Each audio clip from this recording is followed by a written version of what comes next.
I'll briefly talk about the Nigerian automotive industry, the status. So I'll start with introduction. I would want to speak about why it's important. Why it is important. The main reason are two. The last Minister of Finance, before this one, there was a meeting where she said we have no business developing auto, she got to agriculture. And I remember about 15 years ago, in this Lagos, we had meeting with some key players in the industry. Two of them have the same view. That we should develop auto, she got to agriculture. So that's why briefly, I will go briefly look at the history and then what we handle. So, you know what, your plastic and rubber bags, you can see all those were made locally in Nigeria. The chemicals, lubricants, paints, and so on. So that's the pan in Kaduna when they were making the 4.6.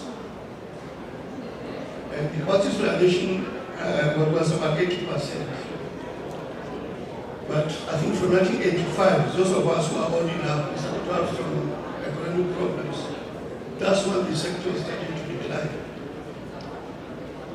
And I have done the Badon plant, I will do some bus frames, because of the lack of patronage of the automotive industry. Mostly, it was the purchasing power of Nigerians went down in the 80s and 90s. So Nigerians were no longer able to buy. Prior to 1986, nobody in Nigeria was buying their own cars. The first two cars I bought in the 1980s were all new. People may think this didn't happen, but it actually happened. Before 1985, nobody in Nigeria was buying those cars. The only used cars were generated locally. If somebody wants to buy a new car and get rid of his old car. Of course, ecosystem policies, power logistics, power and so on. So, government said privatize plants by 2012. So that the 307 assembly at Kaduna. So to divide the position, and because of this importance of the sector, in 2013, government decided to re-enact a new automotive policy.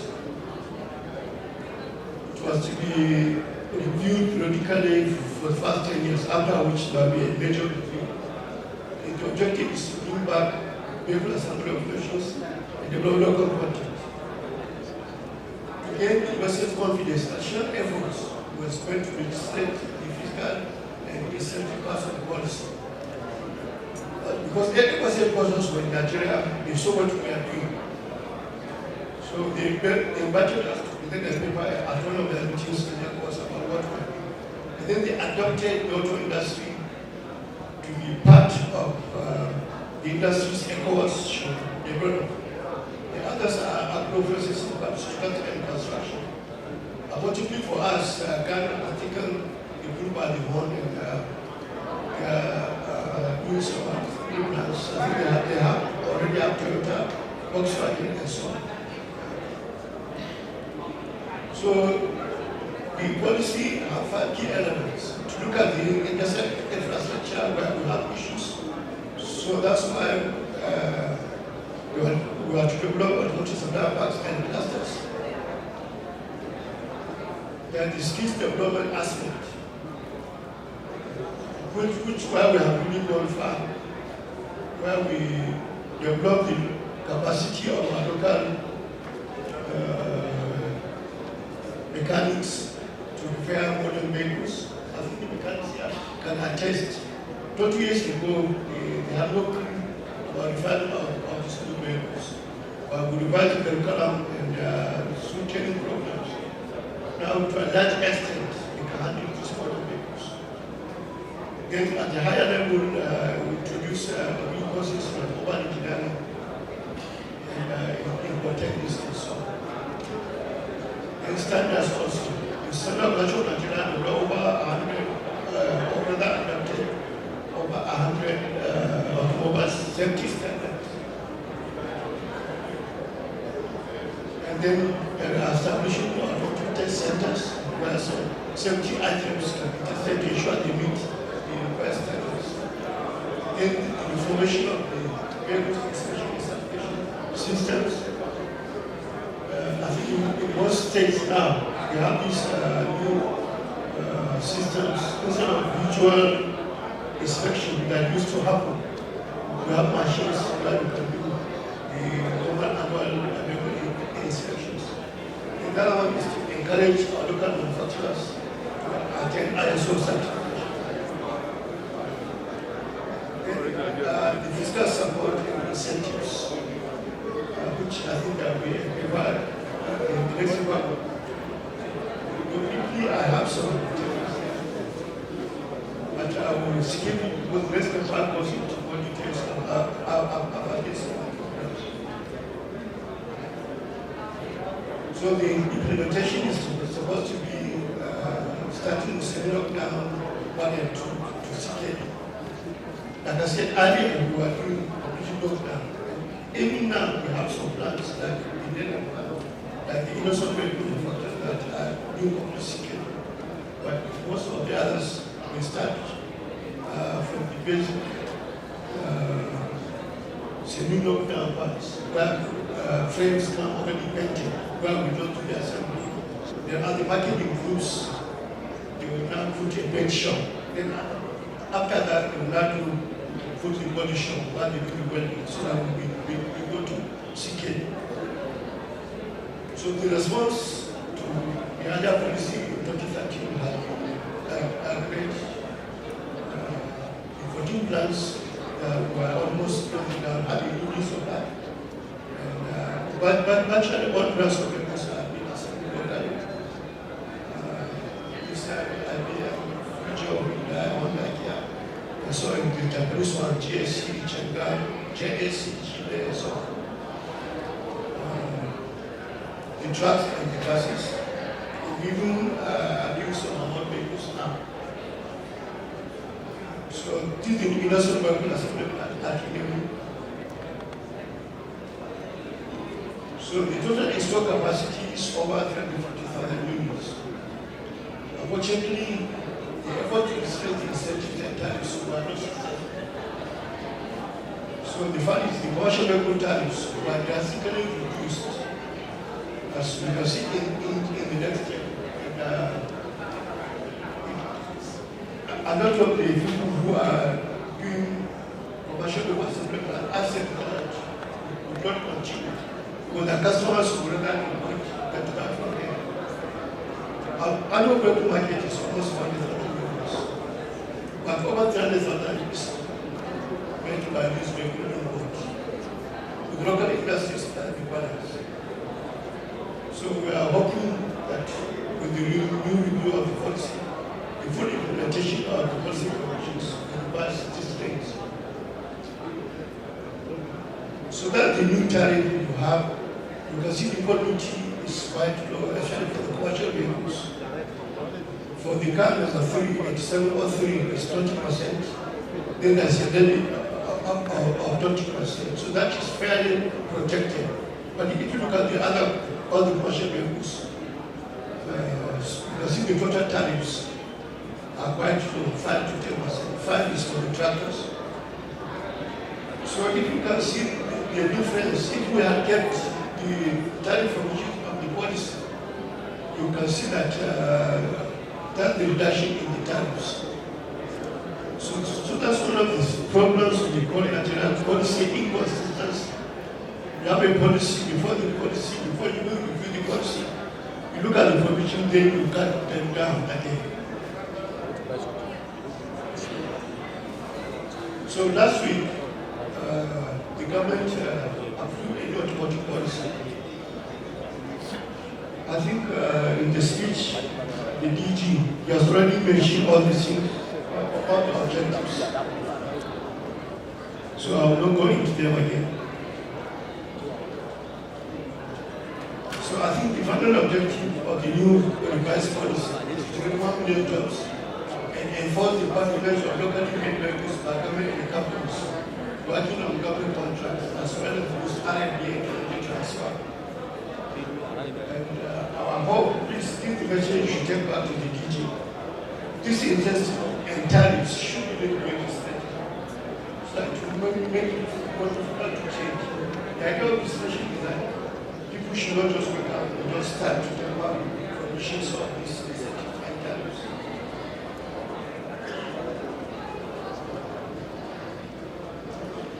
So in conclusion, this industry is 150 years old and had its heyday from 1975 to 1985. The factors that led to the decline were discussed earlier. So because of its was demonstrated with the new policy in 2013, unfortunately its provisions were not strictly adhered to. And currently, just last week, the policy was revised, but we are recommending, or rather we are reminding the government that, or rather the NNPC, that this time please legislate these provisions so that we don't go back to our inconsistencies. So thank you very much.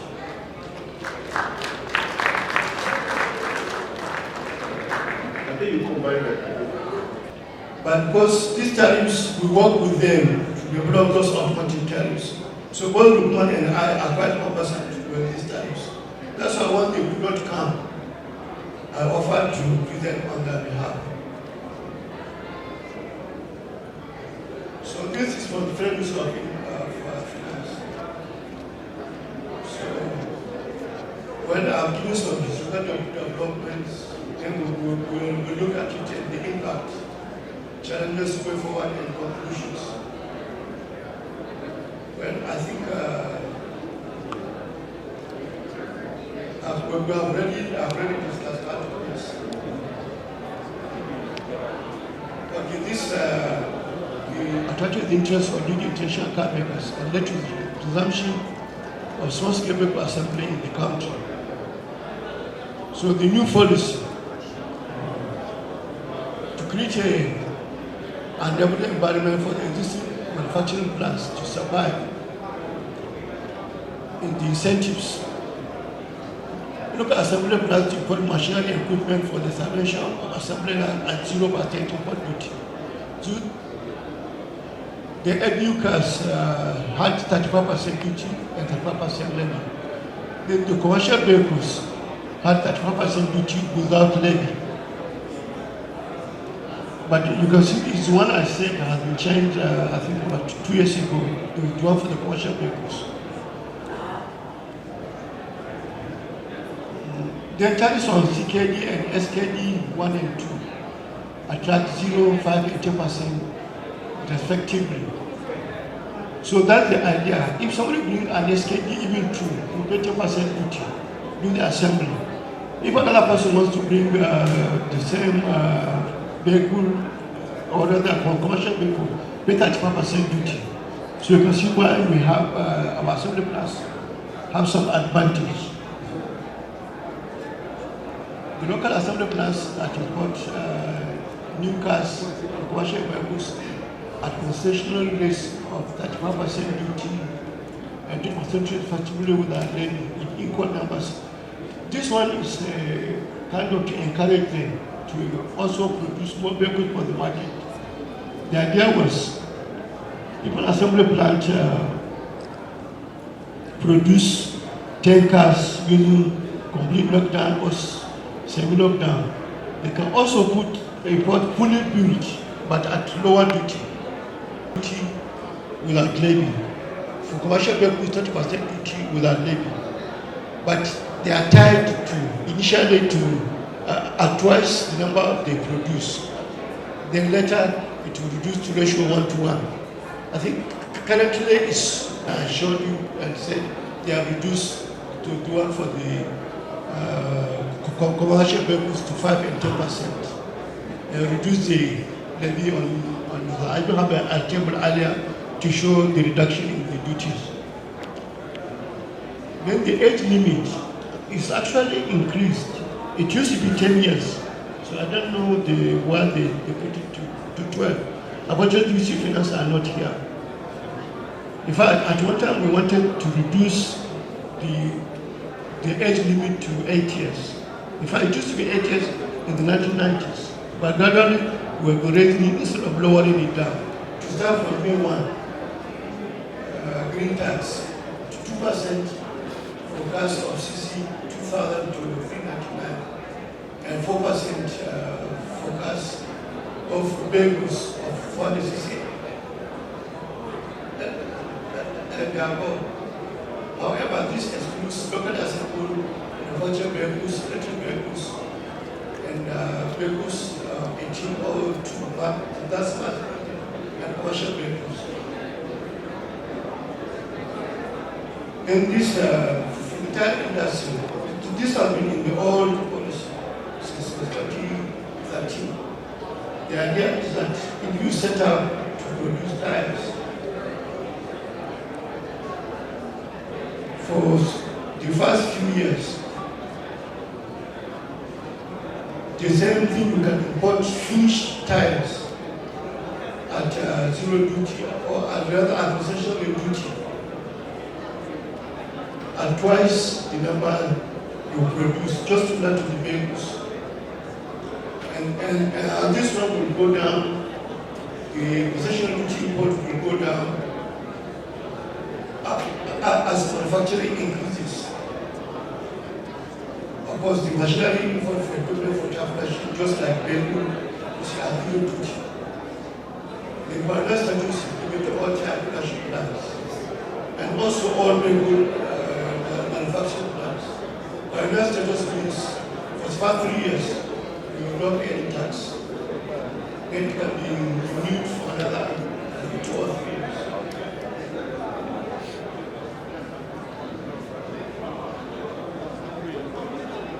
So that the incentive we are talking about for the time. They can put a 5% duty, try their production for 2 years. While fully, other people who just want to sell, we have a 10% levy in addition to 10%. Well, important.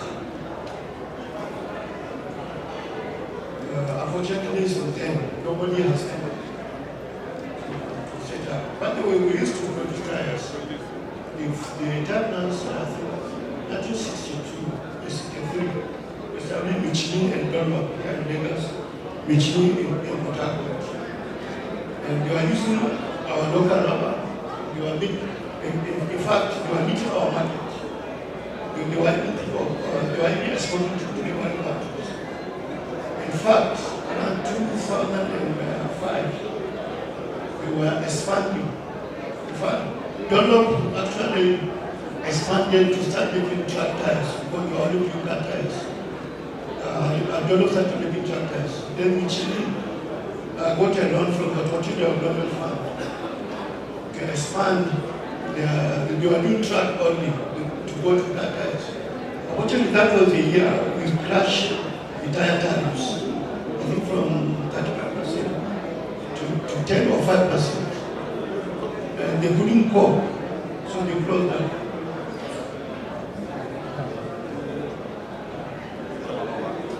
So I think these are uncompleted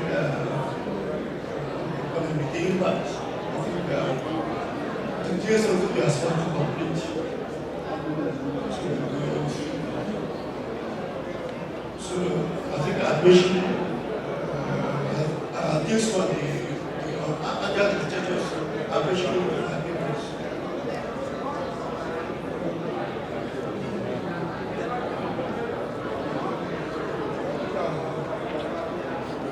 When this paper, a lot of it had to do with the economic issues we had from 2015, when the forex, the exchange rate started to go up, and then people would learn to buy as much vehicles as they can. So you can see why it's going down. Because 2021, that was the issue of COVID also. So the challenges, I think, I have mentioned some of those challenges in my paper. especially the local to the general public.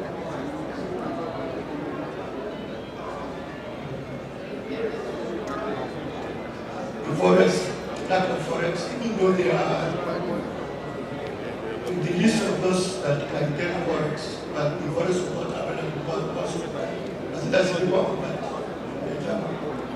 So going forward, what that gazette of 1994 was possibly not compliant. And that was the time when government was actually not controlling the plans. Of course, the last we are talking about legislation also.